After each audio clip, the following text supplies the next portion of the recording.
लिखा हुआ चाहिए मुझे चौथे मिसरे पे कि दायरे में सिमट के आएगा, हर रवायत से हट के आएगा, हर रवायत से हट के आएगा। आंधियों को बड़ा खबर कर दो, आंधियों को बड़ा खबर कर दो, शेर वापस पलट के आएगा, शेर वापस पलट के आएगा, शेर वापस पलट के आएगा। शिवपुर वालों ने सोचा है आपके खिलाफ साजिशें कितनी हैं, आपके भाई के खिलाफ, आपके मोहब्बत वाले रहनुमा के खिलाफ इतनी साजिशें क्यों हैं। वो मुझे किसी ने किस्सा सुनाया है कि एक जुगनू जंगल में सुकून से रहता था, शाम होती थी चमकता था, अपनी जिंदगी सुकून से जी रहा था। एक सांप उसे बैठ के लगातार देखा करता था। एक दिन सांप को पता नहीं क्या सूझा, उसने सोचा ये जुगनू ये तो रोशनी दे रहा है, आज तो इसे निगल ही जाऊंगा। वो उसके पीछे पड़ गया। जुगनू आगे आगे, सांप पीछे पीछे भागता रहा, भागता रहा। जुगनू को लगा मैं कितना भागूंगा, फिर उसने सोचा मुझे पलट के पूछना चाहिए इस सांप से कि भाई क्यों, दुश्मनी क्यों। वो पलटा, उसने सांप से कहा भाई तुम मुझे निगलना चाहते हो, निगल लेना, मेरे दो सवाल है उसका जवाब दे दो। तो सांप ने कहा अच्छा बताओ। तो जुगनू ने कहा ये बताओ तुम जिस तरह की चीजें खाते हो क्या मैं उसमें आता हूं। तो सांप ने कहा नहीं। तो जुगनू ने कहा सांप से ये बताओ मैंने तुम्हारा कोई नुकसान किया है। तो सांप ने कहा नहीं। तो जुगनू ने कहा कि जब मैं तुम्हारी पसंदीदा खाने वाली चीज भी नहीं हूं, मैंने तुम्हारा कोई नुकसान भी नहीं किया है, तो तुम मुझे मारना क्यों चाहते हो। सांप के जवाब पे यहां से वहां तक आपकी तालियां बजे। सांप ने कहा मैं तुम्हें इसलिए मारना चाहता हूं क्योंकि तुम चमकते बहुत ज्यादा हो। दरअसल इस दौर में चमकना ही सबसे बड़ा कसूर है, इस दौर में बोलना ही सबसे बड़ा कसूर है, इस दौर में मजलूमों के साथ खड़ा होना ही सबसे बड़ा कसूर है। लेकिन मैं इसलिए जिंदा हूं कि मैं बोल रहा हूं, मैं इसलिए जिंदा हूं कि मैं बोल रहा हूं।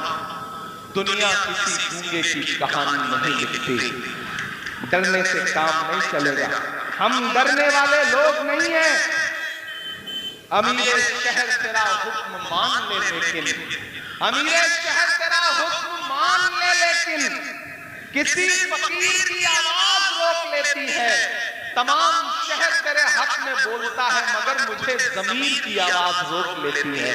हम ज़मीर की आवाज पर बोलने वाले लोग हैं, आगे बढ़ने वाले लोग हैं। मैं एक नज़्म सुनाता हूं आपको, इन दिनों पूरे मुल्क में इस नज़्म को पढ़ रहा हूं। आपने देखा होगा कि पिछले 2 साल से हिंदुस्तान की पार्लियामेंट में हूं और आपके हर मुद्दे पर वहां लड़ रहा हूं। जब मुझे पार्लियामेंट में पहली बार स्पीच करने का मौका मिला तो मेरा खुदा गवाह है कि मैंने सबसे पहले पार्लियामेंट में जो अपनी स्पीच की तो वो तालीम के लिए थी, इलाहाबाद यूनिवर्सिटी के बच्चों के लिए थी, अलीगढ़ मुस्लिम यूनिवर्सिटी के बच्चों के लिए थी, जामिया के लिए थी, जेएनयू के लिए थी, नजीब के लिए थी। क्योंकि मेरा मानना है कि मैं तो आपकी गलियों में पला बढ़ा इंसान हूं। आपकी दुआओं ने इतना बड़ा बनाया कि आज हिंदुस्तान के सबसे बड़ी अदालत में, सबसे बड़ी पार्लियामेंट में मेंबर ऑफ पार्लियामेंट बन के बैठा हूं। तो ये आपकी दुआओं की वजह से हुआ है। मैं इन दुआओं का कर्ज उतारने के लिए यहाँ पे आया हूँ। एक दिन हम सारे लोग पार्लियामेंट में बोल रहे थे तो एक साथ 146 MP, 146 146 MP एक साथ सस्पेंड कर दिए गए।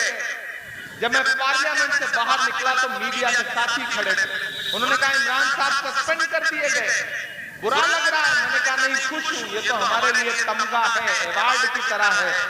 बोलने पर सस्पेंड किया गया है, तो हम तो बोलते रहेंगे। मैंने एक नज्म वहीं पर कही और मीडिया के साथियों को सुनाई, आपको भी सुनाता हूं। आपकी मोहब्बतें मिलेंगी तो मुझे लगेगा कि मेरी नज्म कामयाब रहे। कि जख्म पर जख्म खा के निकले हैं हाँ मगर मुस्कुरा के निकले हैं। तैयार रहना शिवपुर वालों। कि जख्म पर जख्म खा के निकले हैं हाँ मगर मुस्कुरा के निकले हैं। सर झुकाने का हुक्म जब आया, तैयार रहना सारे लोग। कि सर झुकाने का हुक्म जब आया और भी सर उठा के निकले हैं। नारे हक लगा के निकले हैं। जख्म पे जख्म उठा के निकले हैं। इधर जो गाइड कर बैठे हैं उनसे भी गुजारिश करूंगा।